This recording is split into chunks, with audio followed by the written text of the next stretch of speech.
Well, hello, good morning, good afternoon, good evening, wherever you are. That sounded a bit like, what was it, that film? The Truman Show. Anyway, enough of this. So yeah, welcome to another video. This is a bit of a follow-on to a video I did on REST APIs and how you access them from C#. And the video had a pretty good response, but one of the things that I just didn't think about, or I omitted the first time round, was how do you deal with that when you need to authenticate? And it was a really good question that was raised by quite a few people. So that's why I've made this video. So I'm using the same format as I've used previously, and it seemed to work quite well. So we'll use that again unless people tell me otherwise. So on to the user story. What is it we're trying to do? So as a developer, I want to call a REST API that requires authentication. Why do I want to do that? What's the value? So I can consume its resources or its protected resources. And that's often going to be a scenario that you come up against. That being that the API is protected somehow. What are our acceptance criteria for this video? So at the end of the video, you should be able to authenticate to a REST API using basic authentication, which is a very common form of authentication used out there. It's not fantastic, but it does the job, and there are a couple of shortfalls with it that we'll go through in the video. And the other one is how to authenticate to a REST API using NTLM authentication, or Windows in inverted commas authentication. Now, what are the ingredients for the video? Pretty similar to last time. I won't list them all in too much detail. You can read, I'm sure. The ones that I will mention are the actual APIs themselves. Now, you should be able to, or you should have access to a API that does use basic authentication, and also one that uses NTLM authentication. Now, don't worry, as part of this video, we're going to spin up a very simple API that uses both of those authentication methods if you don't have access to one as part of another application. As part of this video, I'm using something called Jira that I'll go into a bit in a minute that supposedly provides basic authentication, and it's an actual proper application that somebody else has developed, and it's actually the reason why I started needing to access the API, as I had a real business need to do that. So if you have an API that uses either basic or NTLM authentication, you can use that, but we will spin an API up as part of this video. We'll go through that in step-by-step detail, and I've got there 30 to 40 minutes of your time. Quick bit about the tutorial structure, and then we'll launch into it. Kind of in two parts. For those of you just wanting to go, yeah, I love the sound of your voice, but I just want to get on and understand how to do it. Part one is basically doing a what I'm calling self-rolled authentication header. So you're actually going to write an authentication header in code effectively and attach it to a request object. Before we do that, I'm just going to do a little bit of code correction on the previous tutorial, and that's an important point. I try to do step-by-step tutorials and take you through right from the beginning right through to the end. Now, if I was to do that in its entirety for this tutorial, it would be incredibly long, and there really is no need. So if you want to start right from the beginning, go back to the other video that I've got there. It's quite obvious, it's on my channel. Accessing a REST API from C#, follow that all the way through to the end, and then you can pick up this video and start from basically here. But there was a bit of an error in that video, so I'm just making a correction here, and that's in part one. Part two, we're then going to do a bit of a deep dive, and we'll go into how basic authentication actually works and look a bit at the specification. Then we're going to set up our ASP.NET API. You don't really need to know anything about it. It's very simple. If you follow the steps, you'll have a working API that will use both basic and NTLM authentication. We're then going to introduce you to the network credential and a little bit about the credential cache objects, and then just finally a bit of an observation why the network credential class did not work for me using Jira, which is the production system I was talking about. And actually quite interesting. Well, I thought it was anyway. Okay, we're almost there, we're almost into the code. Just a little bit about my lab setup. Everything's over HTTP. The C# REST client is obviously the main thing that we will be working on. I use Firefox as my main browser, and I included a plugin called Live HTTP Headers, which allows us to look at the HTTP header traffic, which is quite useful in the later part of the video. I'm also using Edge for various reasons. Then on to the APIs. As I say, I'm going to be using something called Jira, which is an actual production system, a ticketing system that, you know, software teams use to manage requirements, all that kind of stuff. And I just have that sitting on a Linux VM. And then what you're going to do, or what we're going to do as part of this video, is actually install Internet Information Server on your PC. And we're going to spin up a REST API that uses basic and NTLM authentication. So you don't need Jira, you don't need Linux Box. I've just got that as part of my setup, just in case you're wondering how that's structured. Quick look at the wireframe that I did this before. The application looks pretty much exactly the same as it did before, with the exception of a username and password box. As part of this tutorial, I'm not going to go into how to store these credentials securely or anything like that. So basically all we're going to be doing is adding them in at runtime. We then have two group boxes with a couple of radio buttons in it. Okay, we are almost there. We're almost getting to the code, I can promise you. This is our class diagram from before. And we had our REST client class, and we had a couple of attributes and a couple of methods. It's not actually changing that much. If we actually look at the new class diagram, we've simply added a few more attributes to handle the authentication type and the authentication technique, and of course the username and password. And we've got a couple of other enumerations in there that you can see. I think it's fairly straightforward. Authentication type, we've got two, basic and NTLM, and the authentication technique, roll your own and network credential.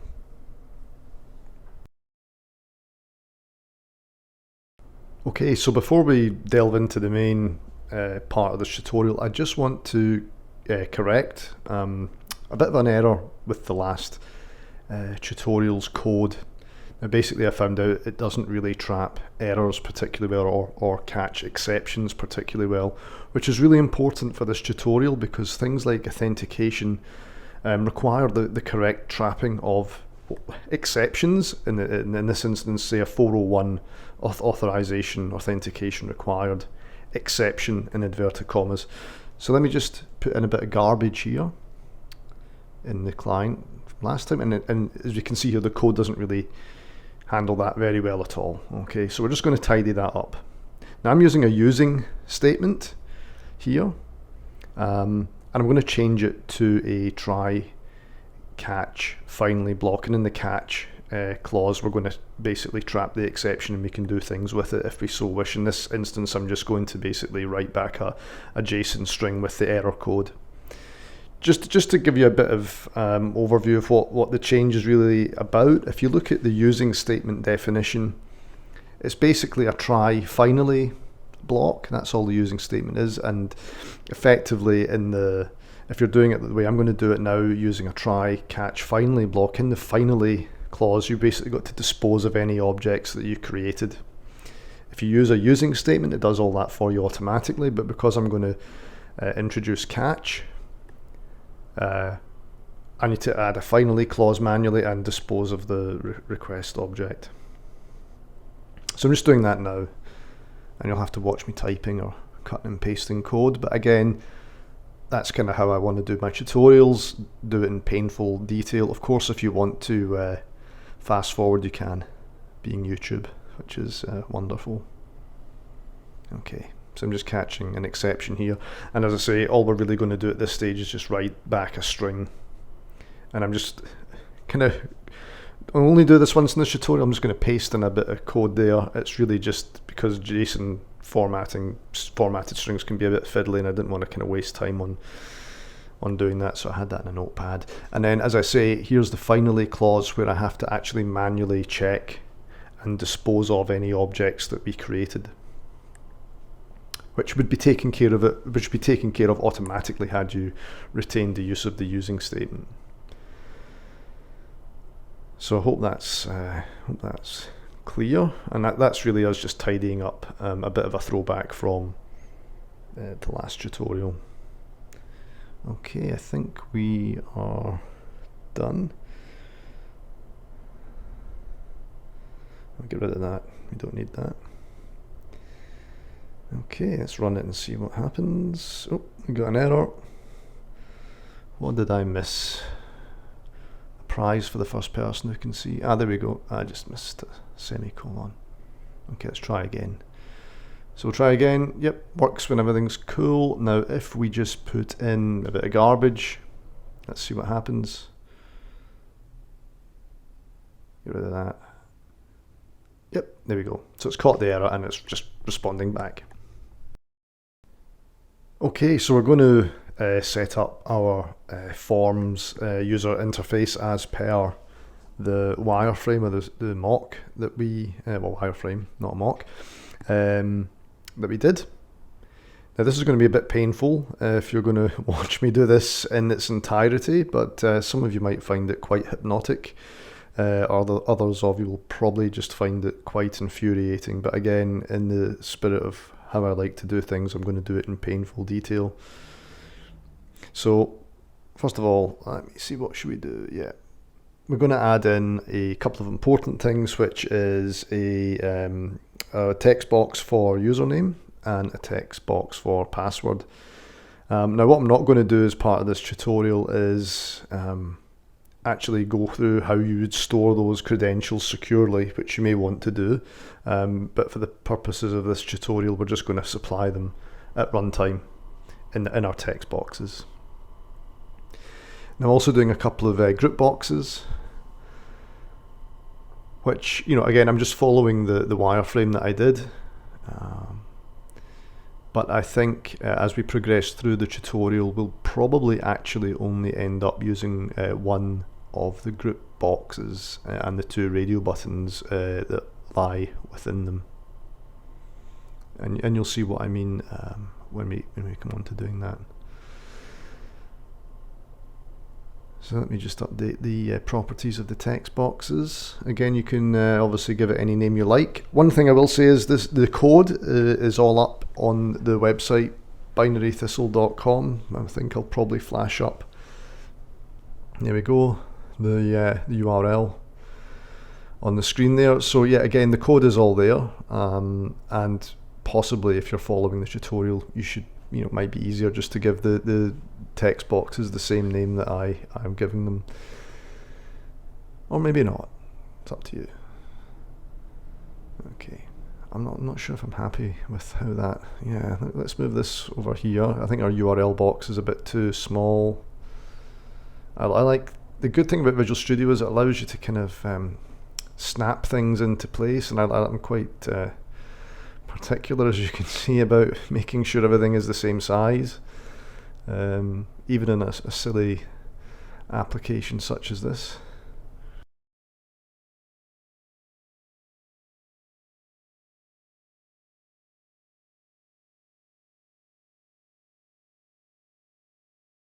My mum said if a job's worth doing, or my dad actually used to say if a job's worth doing, it's worth doing well. So you know, you need to be proud of what you do, even something silly like this. Okay, so let's label these up. Username, password. Okay, let's add our radio buttons now.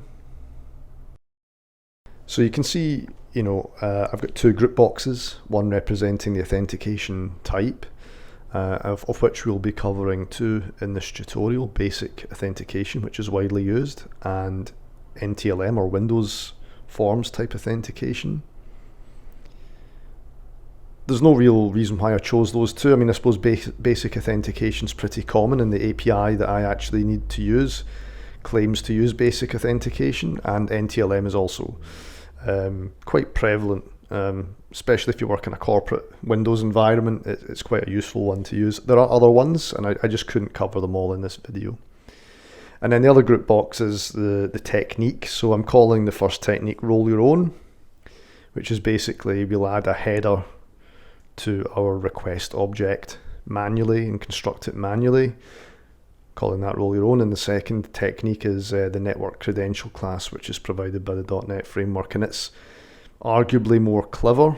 I don't know if that's grammatically good English. It's cleverer, potentially, but there are some pitfalls with it. I actually couldn't get it to work with my my production API, my Jira API, and I'll go into a bit about what Jira is later to give you some context.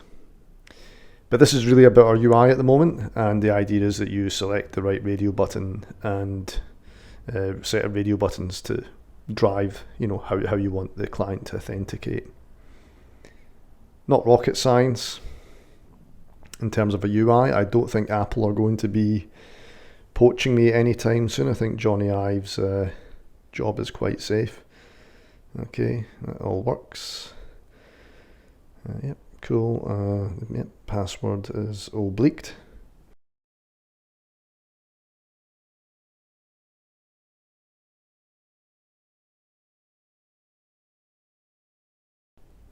And what I'll do is I'll just set a default check on each of the radio buttons. And we are pretty much done on that. Okay, so just a little bit of a digression. I just want to go over a production REST API that I was using as part of the development of this tutorial. And I'm using this system here called Jira. I'm sure many of you have come across it before. Loads of places use it. It's effectively an issue tracking piece of software. So we use it for tracking our requirements on various software projects at work. And we're also using like the agile methodologies. So you effectively have your requirements in the form of user stories. You can see some there.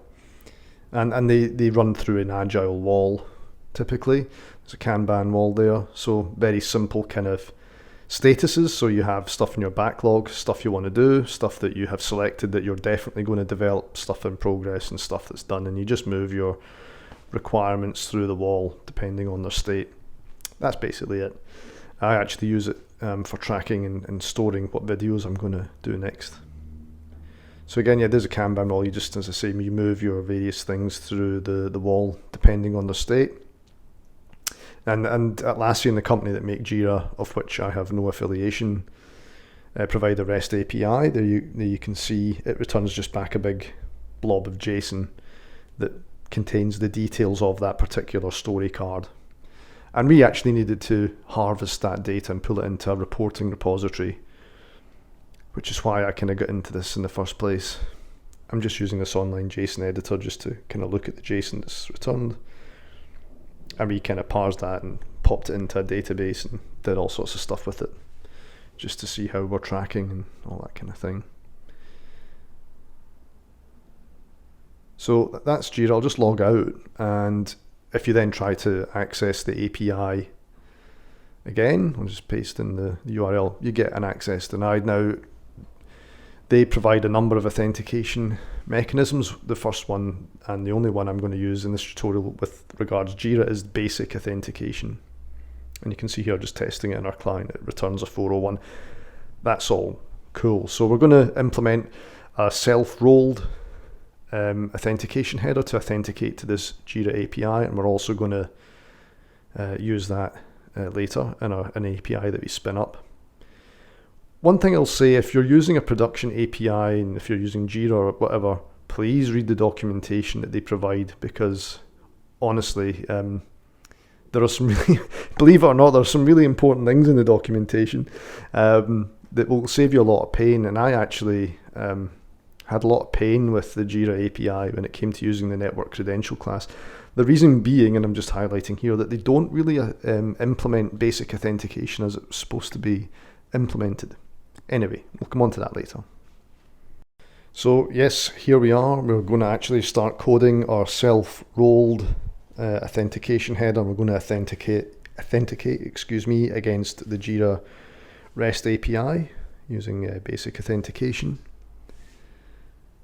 So first of all, I'm just going to follow our class design diagram and add in our various enumerations that basically tell us what the authentication type is and the authentication technique is.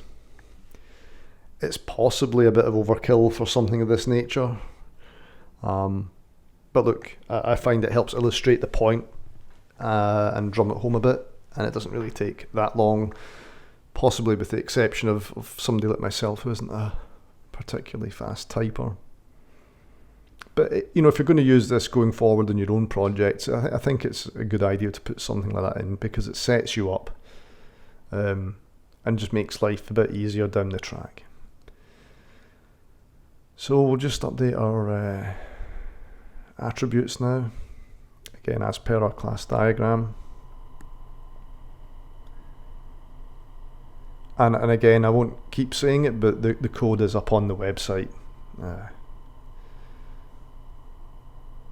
So if you don't fancy typing in, by all means copy it down. It's weird, whenever I follow tutorials, I like to type the code in. If I buy a book on something, and they provide a CD or nowadays downloads of the code, I very rarely download the code and just run it. I always follow it and type it in, because I find I actually learn a lot better like that.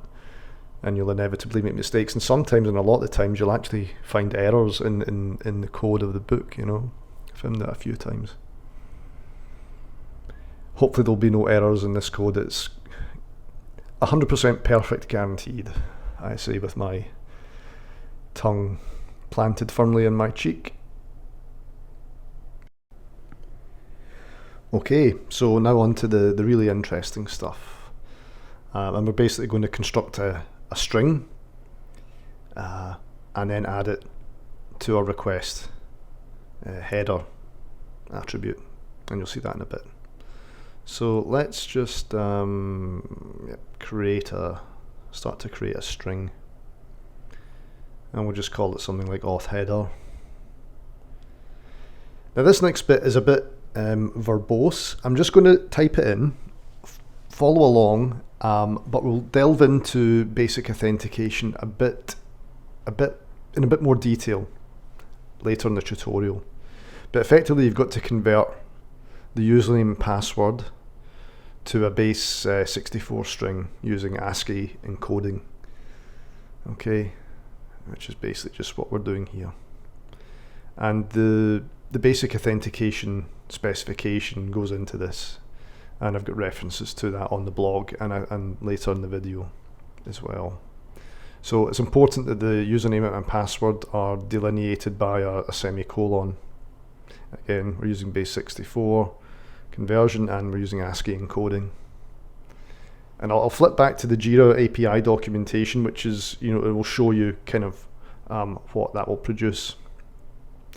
And then we just add it to our request object header attribute. And it's important that we kind of construct the rest of the header here. So it's important that you have authorization here, and it loads me to use a Z instead of an S. Being a Brit living in Australia, we use an S there, but I don't think it would work if we spelt it that way, so we have to go with our American cousins. And we then put in basic. So we're basically going to use our attribute, assuming it's set to basic, and then we'll just add our auth header string that we constructed. And you can see here in the Jira documentation that they basically outline what the header should look like, and you can see that there, what it will look like once it's encoded. So hopefully ours should look like that. So authorization basic, hopefully, if it's set to basic, which we will do when we go back to the click button event of our client, and then we add in the encoded username and password. Now it's important to note that that's not encrypted at all. If you're sending that over HTTP, it's totally not encrypted. So we'll cover that again a bit later. It might look gobbledygook, but it's absolutely not safe to send that over a HTTP connection. You really need to use HTTPS. And we'll see, again, we'll go into a bit more detail on that later. I just kind of want to knock the code out here so that you have some working code using basic authentication with a self-rolled header, because I've kind of dallied long enough, almost 20 minutes, a bit more. I've still not really got to the, what I'm sure you're here for. So I want to get that knocked out now. And so we're just setting, as I say, some of the attributes on on our object, that once we push the button, the magic should happen. Okay. And we'll just set that as well. Okay. I think we're ready. All I need to do is put in the URL to our Jira REST API. And yep, they were getting the 401 response, so we are not authenticated. The radio buttons, remember, at this point in time are not doing anything. And I'll put in my username and password for my Jira instance. There we go.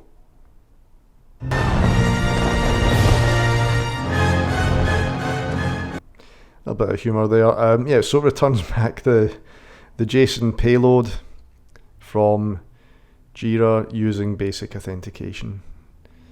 And I'll just validate that that's the case. But yeah, I think I'm probably overdoing it there.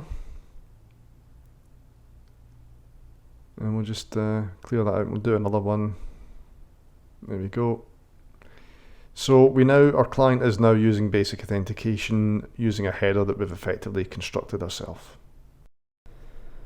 Right, so now we're going to do a bit on basic authentication, how it actually works or should work. Okay, so the specification is RFC 261. You can check that out online. I've got links to it in the blog. So what should happen, as per my very snazzy interaction diagram, is the client, in this case us, will send a GET request to the server. Now the server then should return a 401 unauthorized response, and as part of the HTTP response it will actually tell you what type of authentication is being used. In this case, you can see here it's basic. Alright, then the client should send another GET request with the authentication header attached, and then you'll get the 200 OK response. Now it's just important to note that what we did in the last segment, we actually provided the authentication header in the first request. Excuse me. And that authenticated us through. And that's how that worked with our Jira API. But what is important, and I'll just go back to, I did flash up briefly on the screen the Jira API documentation. What they actually say is, and I'm reading this out now as you can probably tell, Jira does not supply a typical authentication challenge. Some HTTP client software expect to receive an authentication challenge before they will send an authorization header. So this is really important when it comes to the NetworkCredential class, because it effectively really needs, or it doesn't really need it, it does need it. It expects basic authentication to be implemented, as you can see on screen there. And that means it needs that unauthorized response in order for it to then construct and supply the authentication header. In the last segment, we just supplied that as part of the first request, and it all works fine, and it worked with Jira, as you can see there. When we come on to in a minute using the NetworkCredential class with Jira, it will fail. It doesn't work, and the reason it doesn't work is because Jira or Atlassian have not implemented basic authentication in this two-phase challenge response, which is really how it's supposed to be implemented. And we'll see that when we actually, in the next bit, spin up our own API that does follow this method of basic authentication, this challenge response method, and the NetworkCredential class works fine with an API set up with basic authentication when it's implemented in this fashion. Okay, so I just thought that was important to go over. It's useful to kind of pick that apart, I think, and understand how it works. And we'll also actually look at the HTTP header traffic in a bit as well in the next section, using that plugin for Firefox. I think it's called Live Headers or something like that. But that's coming up next. Right, we're going to install IIS now. You may already have this installed, but I just thought I'd put this in for completeness. And the reason we're putting IIS on is because we can play with the authentication options in much more detail.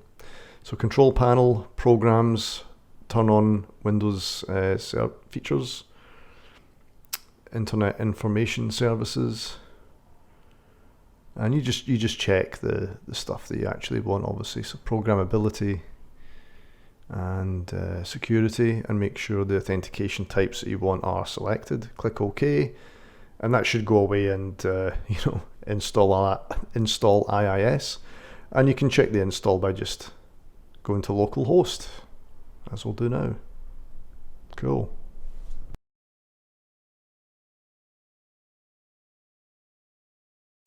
Okay, so we're going to set up our own API now, and we're just going to create a shell Visual Studio project. I'm not going to go into too much detail on how this works, that's for another time. But Visual Studio and new project. Okay, and then C# web, ASP.NET application, give it a name.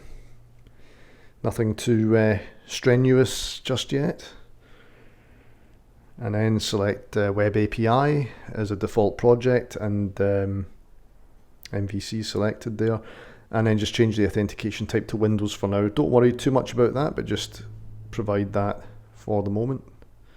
And that will just create a shell project for us. Now we can run it here out of Visual Studio, and it won't actually use our instance of IIS that we started up. It will use a local version, which you'll see in a minute. Anyway, we just want to pop into the controllers folder, and we want to update one of the methods in the values controller. Again, don't worry too much about this. This is just a method, basically an API method. And we're just going to update some hard-coded values that will be returned to our client. It can be anything. In fact, you don't even have to do this, but I'm just doing it just to kind of help crystallize where that data is coming from. It's basically coming from this API. And of course, you could have all sorts of fancy stuff in there that actually do something proper. We want to then protect the API, so we want to require authentication, and I'm just going to hard code the user that we want to allow access to the API. There's lots of other ways of doing this, but I'm just providing my machine name and my user account because I'm running local. I'm not running in a domain. If you don't know what I'm talking about, then drop me a line on the messaging thread on YouTube, and I can explain that a bit better. And again, we're just running this now in the version of IIS that comes with Visual Studio, and you can see there's like a port number, a dynamic port number after localhost, which gets assigned every time you run an application in this way. So we're still not touching our IIS instance yet. So if we just access the API now, so we're just accessing the sort of front page of the application. We just need to put in, if I can just remember what it is, we just need to actually access the API method that we just updated. So, and now there we go, it returns it. Okay, so that's just kind of seeing that it's kind of relatively wired up okay. But what we want to do now is deploy it to IIS. And it's effectively, as far as I'm aware, just the method we're using is effectively just a file copy. Happy to be corrected on that. But it's all running locally. Our IIS and our Visual Studio is running on the same machine, so we're just doing a file system deploy and just browse anywhere, really. I'm sure if you have a live website, you probably have a proper location where you want to store it. We'll just create a dedicated folder for it. Give it the same name as our sort of project, although you don't have to. And next, select that option. And save that, and that should just basically deploy it to that folder. Now again, I think it just copies files. I might be wrong, it might do some other stuff in the background. But we have one more thing to do. We have to go into IIS Manager, and we have to configure it up as an application on IIS. Now again, there's other ways you can do this, but I'm just doing it this way for the purposes of this tutorial. I already have another application there, but we'll create a new one and give it the same name as our sort of project. And then all you do is just browse to the file location where that sits. Okay, so that's done. And we have a new application. And we'll access that in a minute. Now, the reason I went to all this trouble of installing IIS is that you can kind of fiddle around with the authentication settings in a lot more detail, and it works a lot better. That's why I did it. Okay. So we'll just enable basic authentication, and you can see there it actually gives you an SSL warning that SSL is not installed and it's not secure over SSL. So let's see if that worked. Now we just go to localhost direct now. We don't need that dynamic port number, which only happens when you run it from Visual Studio. This is IIS proper now. So let's go to the kind of home page, or let's go to our application, and it will just give you the kind of home page holder. There you go. That's not protected by authentication yet. We actually have to try and access the API method in a relevant controller, and then we get a challenge. That's basically, if you go back to the sequence diagram we're looking at, that's the first challenge coming back from the server saying you're unauthorized. Please provide credentials. So that's the first part of that challenge response, and if you don't supply anything, it keeps challenging us to provide something, which we'll do now. And again, this is using basic authentication, and there we go. So there's our values that are returned back from that API method. Okay. Cool. All right. So let's just go back into our client, our actual REST client, and just see how that's looking now. If I can find the damn thing. I've got so many different copies everywhere. I think that's the right one. Okay. Okay, so here's our REST client that we know and love. Let's see if we can authenticate using our self-rolled basic authentication header. It should work. Okay. I'll just copy that out. Paste it in.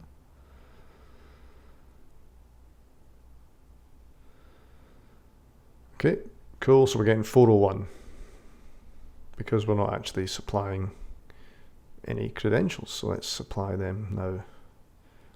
And again, radio buttons aren't doing anything yet. We're just using our self-rolled header. There we go.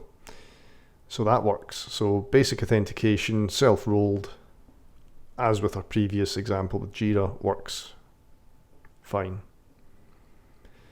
But let's see what happens if we then go in and change the authentication type to Windows. So we'll disable basic authentication and we'll enable Windows authentication. And let's see what happens with our client now. I'm sure it won't come as any surprise what will happen, but I just want to do it anyway, just to kind of crystallize it for you. Again, we get a 401 as we would expect, but let's put in our credentials.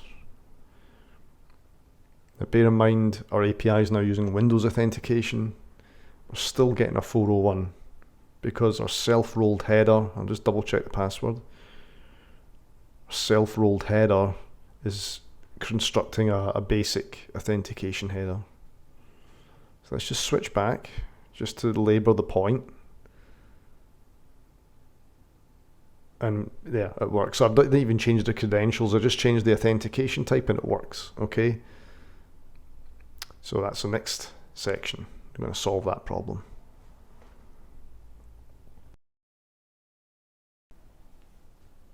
Okay, so just a wee bit about HTTP header traffic. It just kind of brings the whole thing home a wee bit before we finish off. Here's our API, and we'll just select basic authentication. And I'm using this live HTTP header plugin for Firefox. So this is monitoring the HTTP header traffic effectively. So basic authentication, let's browse to our API. There you go. So you can see the GET request if I scroll up. And then the response from the server, and it's specifying that basic authentication is basically being used. So that's the first of the two-part leg of the basic authentication sequence diagram. I'm not putting my password in because if I show you that, you'd be able to decrypt what it is. But let's just do it for Windows authentication, do exactly the same thing, and you'll see what the response header is like. And again, the NetworkCredential class uses this. There you go, NTLM on that instance. Okay, I've teased you enough. Let's get on to the network credential class and finish this thing off. Okay, yes, we're finally here. The network credential class. It's taken us a long time to get here, but I think it's been worth it. So that's what I think anyway. You may disagree. I think if you've stuck this long, you probably think it has been worth it. What we're just going to do is we're just going to disable that first group box, because to be honest with you, it's actually surplus to requirements. Had I thought about it, all we're going to use are the other two radio buttons, the technique. So we're really just going to use a very simple if statement and just check to see which of the technique buttons are checked. And basically, very simple logic. If the roll your own radio button is checked, then we're simply going to set the authentication technique on our client object to roll your own. Otherwise, we'll set the technique to network credential. Surprise, surprise, because there's only two radio buttons. Now, if we're going with roll your own, then the only, authentication technique that we're going to use, the only authentication type we're going to use is basic. We're not going to create an NTLM header via roll your own. So if it's roll your own, we're only ever going to go with basic authentication. On the other hand, if we're using the network credential, then we basically let the network credential class decide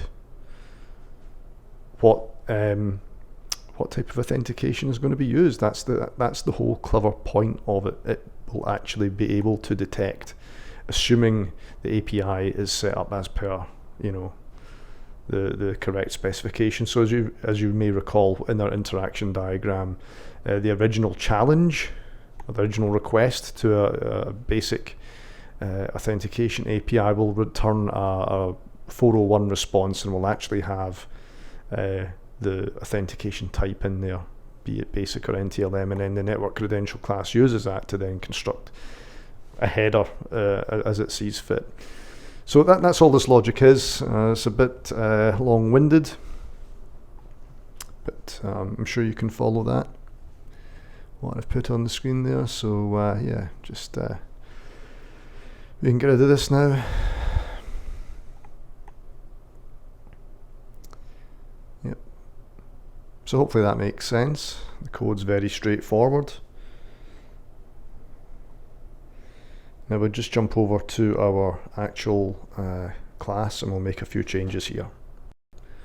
So basically we're just going to do a simple if statement, and again we're just going to test on what authentication technique we're using. So if we're using roll your own, then we're just going to effectively reuse the same code that we've already done for basic authentication. We're not really going to do any changes. I'm going to make a slight change. I'm going to kind of hard code the term basic into the header, which, I don't know if I wouldn't do that normally. I'm really just doing that going to do that to labour the point that if you're rolling our own, we are only going to use basic authentication. So I'm not going to have that as a potential dynamic value. So we'll just put that in here right now. Again, you probably wouldn't do this in a real system.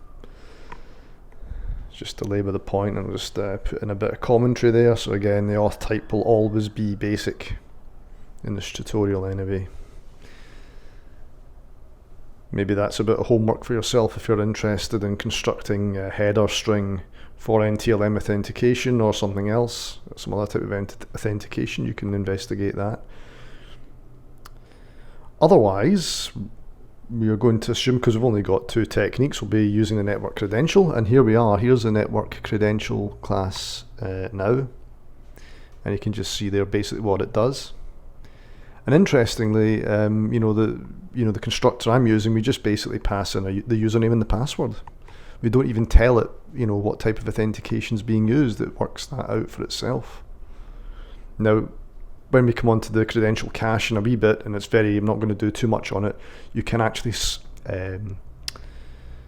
you can supply multiple credentials using different authentication types, and that's where you do specify the authentication type.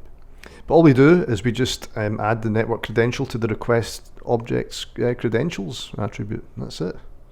There we go. It's really that simple. So it's taken us 45 minutes to get to this stage. I could have just rattled it off first time round, but I thought we'd take the long way round. Okay, so let's do a bit of testing now.